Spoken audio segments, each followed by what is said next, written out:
Parte 1. Técnicas fundamentais para lidar com pessoas. 1. Se você quiser colher mel, não chute a colmeia. Em 7 de maio de 1931, a mais sensacional perseguição humana que a cidade de Nova York jamais havia conhecido chegou ao seu clímax.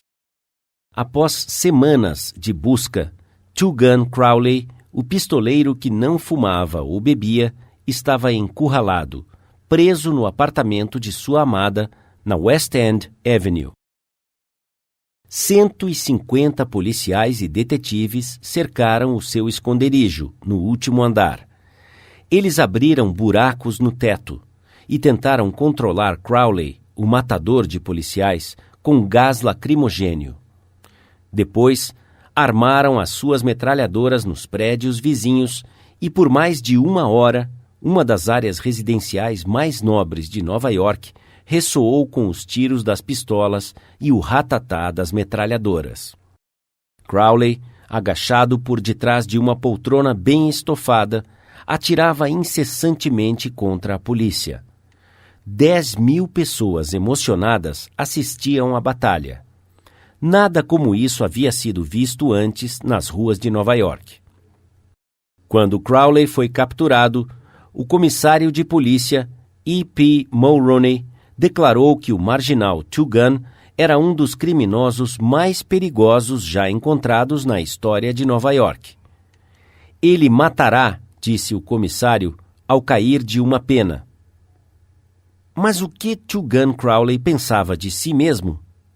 Nós sabemos, porque enquanto a polícia estava atirando para dentro de seu apartamento, ele escrevia uma carta endereçada a quem possa interessar. E enquanto ele escrevia, o sangue estava escorrendo de suas feridas, deixando um rastro carmesim no papel. Em sua carta, Crowley disse: "Debaixo do meu casaco há um coração cansado, mas generoso, que não machucaria ninguém." Pouco tempo antes disso, Crowley estava passando um tempo com a sua namorada. E em uma estrada no campo em Long Island, de repente, um policial chegou até o carro em que estavam e disse: "A sua carteira de motorista, por gentileza." Sem dizer uma palavra, Crowley sacou a sua arma e matou o policial com muitas balas de chumbo. Enquanto o policial baleado caía, Crowley saltou do carro, pegou o revólver do policial e atirou mais uma bala no corpo prostrado. E este era o pistoleiro que havia dito: "Debaixo do meu casaco há um coração cansado, mas generoso, que não machucaria ninguém." Crowley foi condenado à cadeira elétrica. Quando ele chegou à casa da morte em Sing Sing, disse: "É isto que eu ganho por matar pessoas?" "Não," ele disse, "é isto que eu ganho por me defender." A moral da história é esta: Two Gun Crowley não aceitava a culpa por nada. Esta é uma atitude incomum entre criminosos? Se você acha que sim, ouça isto. "Eu passei os melhores anos da minha vida dando às pessoas os melhores prazeres, ajudando-as a se divertir, e o que recebi foi abuso, como se fosse um homem caçado." Foi Al Capone quem disse isso. Sim, o mais notável inimigo público da América, o maior líder de gangsters que já aparecera em Chicago. Capone não se condenava. Na verdade, ele se considerava como um benfeitor público não apreciado e mal interpretado. Foi assim com Dutch Schultz. Antes dele sucumbir sob as balas de gangsters em Newark, Dutch Schultz, um dos mais notáveis trapaceadores de Nova York, disse em entrevista para um jornal que ele era um benfeitor público, e ele acreditava nisso. Eu recebi algumas cartas interessantes de Louis Loss, com quem eu me correspondia sobre este assunto. Ele foi diretor da famosa prisão de Sing Sing por muitos anos, e ele declarava que poucos dos criminosos em Sing Sing se consideram homens maus. Eles são tão humanos quanto você e eu. Então, eles raciocinam e explicam. Eles podem te dizer por que eles tinham que tentar abrir um cofre ou ser rápidos no gatilho. A maioria deles tenta, por uma forma de raciocínio, falácia ou lógica, justificar os seus atos antissociais, até para si mesmos, consequente e decididamente afirmando que eles nunca deveriam ter sido presos. Se Al Capone, Two Gun Crowley, Dutch Schultz e os homens e mulheres desesperados atrás das grades de prisões não se culpam por nada, o que podemos dizer sobre as pessoas com as quais você e eu mantemos contato? John Wanamaker, fundador das lojas com o seu nome, certa vez confessou: "Eu aprendi, há 30 anos, que é uma tolice repreender. Já tenho problemas tentando superar as minhas próprias limitações, sem me preocupar com o fato de que Deus decidiu não distribuir o dom da inteligência justamente." Wanamaker aprendeu esta lição cedo, mas eu, pessoalmente, tive que passar por diversas situações neste mundo antigo por 1/3 de um século antes que eu pudesse perceber que 99 entre 100 vezes as pessoas não se criticam por nada, não importa o quanto podem estar erradas. A crítica é fútil porque ela coloca a pessoa na defensiva e, geralmente, faz com que esta tente se justificar. A crítica é perigosa porque ela fere o orgulho precioso da pessoa, fere o seu senso de importância e desperta o ressentimento. B.F. Skinner, o psicólogo mundialmente famoso, provou através de seus experimentos que um animal, recompensado por bom comportamento, irá aprender muito mais rapidamente e reter o que aprende muito mais eficientemente do que um animal que é punido por mau comportamento. Estudos posteriores demonstraram que o mesmo se aplica aos seres humanos. Através da crítica, não fazemos mudanças duradouras e, geralmente, isso resulta em ressentimento. Hans Selye, outro grande psicólogo, disse: "Com a mesma proporção em que nós buscamos a aprovação, tememos a condenação. O ressentimento que a crítica produz pode desmoralizar funcionários, membros da família e amigos, e mesmo assim não irá corrigir a situação que foi condenada." George B. Johnston, de Enid, Oklahoma, é coordenador de segurança para uma empresa de engenharia. Uma de suas responsabilidades é assegurar que os funcionários usem os seus capacetes quando estão trabalhando no campo. Ele reportou que quando se deparava com trabalhadores que não estavam usando os capacetes, os instruía com bastante autoridade sobre o regulamento e reiterava que eles deveriam respeitá-lo. Como resultado, eles até obedeciam, e muitas vezes, após ele afastar-se, os trabalhadores tiravam seus capacetes. Ele decidiu tentar de outra forma.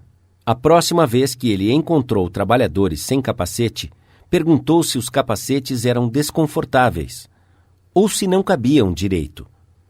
Então, ele lembrava os homens em um tom amigável que o capacete foi projetado para protegê-los de acidentes e sugeriu que sempre fosse usado quando estivessem trabalhando. O resultado foi o aumento de conformidade com o regulamento e nenhum ressentimento ou quaisquer distúrbios emocionais. Você encontrará muitos exemplos da futilidade da crítica em milhares de páginas da história. Tome, por exemplo, a famosa briga entre Theodore Roosevelt e o presidente Taft, uma disputa que dividiu o Partido Republicano, colocou Woodrow Wilson na Casa Branca e escreveu linhas luminosas em negrito que atravessaram a Primeira Guerra Mundial e alteraram o curso da história.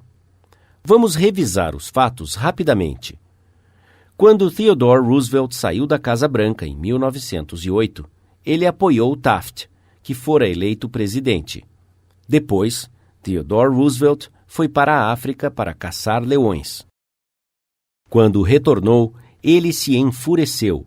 Ele denunciou Taft pelo seu conservadorismo, tentou garantir a nomeação para o seu terceiro mandato, formou o partido Bull Moose e fez tudo para extinguir o Grand Old Party, o Partido Republicano. Na eleição que se seguiu, William Howard Taft e o Partido Republicano contaram apenas com 2 estados, Vermont e Utah, a pior derrota que um partido já conhecera. Theodore Roosevelt culpou Taft, mas o presidente Taft se culpou? É claro que não.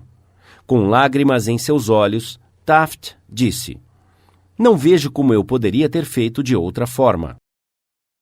Quem foi o culpado? Roosevelt ou Taft? Francamente, eu não sei, e nem me importo.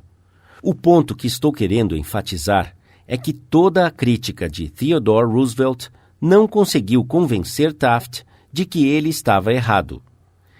Ela meramente fez com que Taft tentasse se justificar e a reiterar com lágrimas nos olhos: "Não vejo como eu poderia ter feito de outra forma."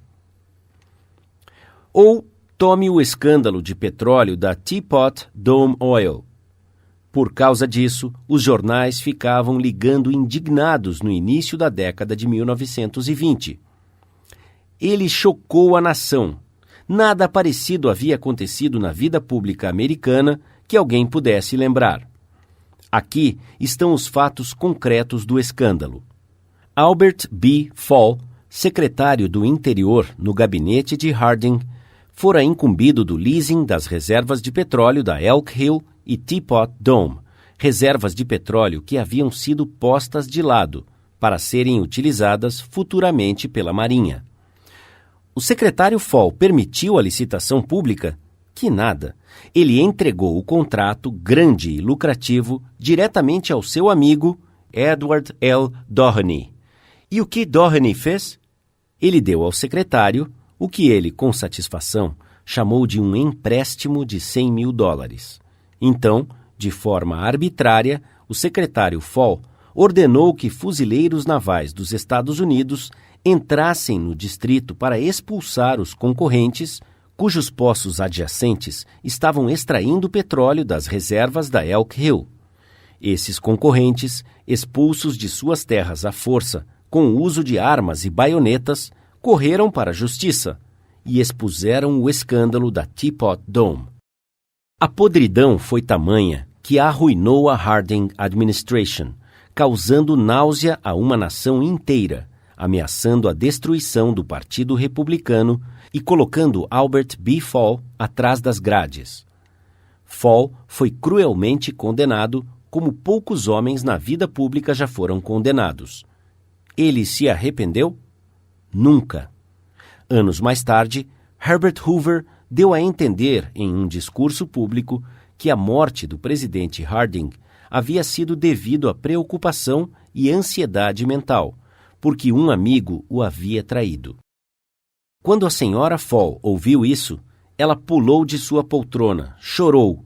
Ela fazia sinais com seus punhos contra o destino e gritou: "O quê? Harding traído por Fall? Não! O meu marido nunca traiu ninguém. Esta casa cheia de ouro não tentaria o meu marido a fazer algo errado. Ele é quem foi traído e levado ao Calvário e crucificado." Aí está, a natureza humana em ação.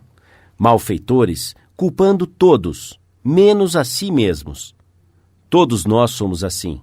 Então, quando você e eu formos tentados a criticar alguém amanhã, lembre-se de Al Capone, Tugan Crowley e Albert Fall.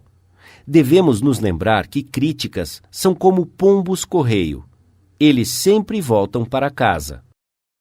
Lembre-se que a pessoa que vamos corrigir e condenar provavelmente irá se justificar, e nós é que seremos condenados. Ou como o sutil Taft diria: "Eu não vejo como eu poderia ter feito de outra forma."